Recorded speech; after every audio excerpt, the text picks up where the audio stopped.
Hello and welcome back to another League of Legends guide. This is one of the questions that I always see pop up on Reddit over and over again. Therefore, I wanted to make a guide on it and go over it with you. If you are a new player or just started playing the game recently over the past few seasons, you'll find this video extremely helpful. The guide is going to be for AD carries specifically, but a lot of tips and tricks in this guide also applies to other lanes as well.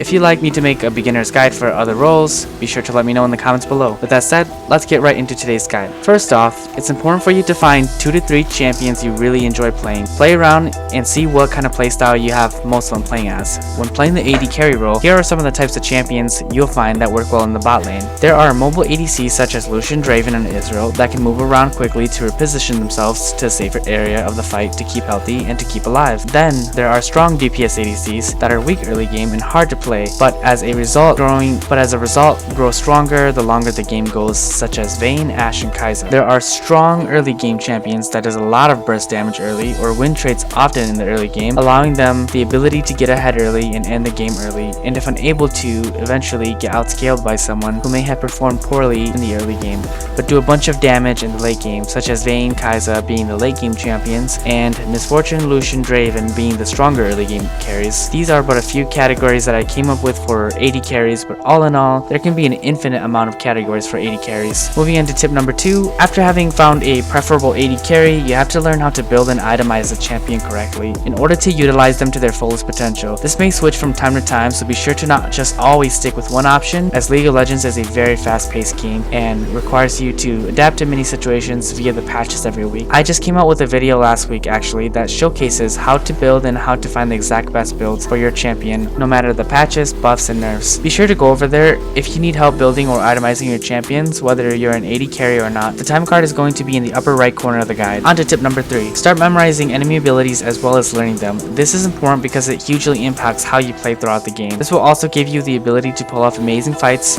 pentakills, aces, and insane outplays. Here are a few tips to help you memorize and learn enemy abilities. Play the champions that you struggle against. That way you will know exactly what they do, their strengths and weaknesses, and how to counter them. Memorize the champions you go up against. You can also memorize the champions you go up against. It's going to be hard at first, but you'll get used to it if you do enjoy the game. And you can also have a friend help remind you when you're playing. And if you have no friends, feel free to join us in our Discord server in the description box below to make some. We are a friendly, positive league community and we're growing at a decent pace. On to tip number 4, learn to last hit properly and learn to keep a high creep score, or CS. To help you do this more efficiently, you can utilize the practice tool and practice with no pressure on you, meaning no enemy bots or no enemy champions. I also have a link to my CS guide and how to CS under turrets in the upper right section of this guide. If you'd like to learn to CS like a pro, check that out. Tip number 5, a video I have yet to make. You have to learn how to trade effectively, but to put in simple terms, trading just means to trade damage with the enemies, knowing that you aren't going all in for a kill, but just to deal damage. To deal damage, to get them low enough to kill them,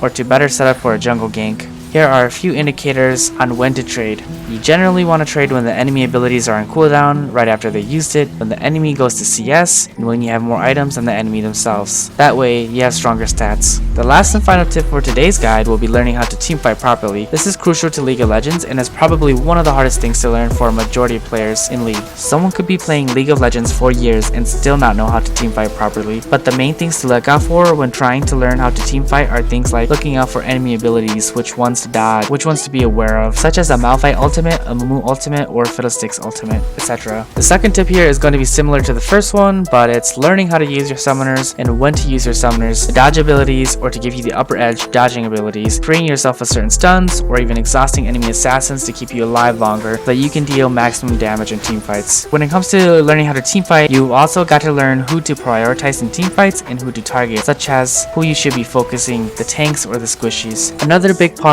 big part in learning how to ADC and learning how to teamfight effectively is learning how to understand your role as an AD carry and how to carry effectively. This will all take some time and experience, but all in all, you want to always, as the AD carry, be the last one alive and always be there to help your team grab objectives such as dragons, barons, and turrets. Now that you know what to look out for as a newer player, make sure to avoid autopiloting and do your best to learn each of these 6 tips and tricks in your future games. If you'd like to see more of my content, I recommend you checking out my video on why making a game plan works. If this helped, remember to subscribe, like, and comment below something that helped you in this video and what your game plan is for the next few games. Good luck on learning the game and leave any questions you might have below.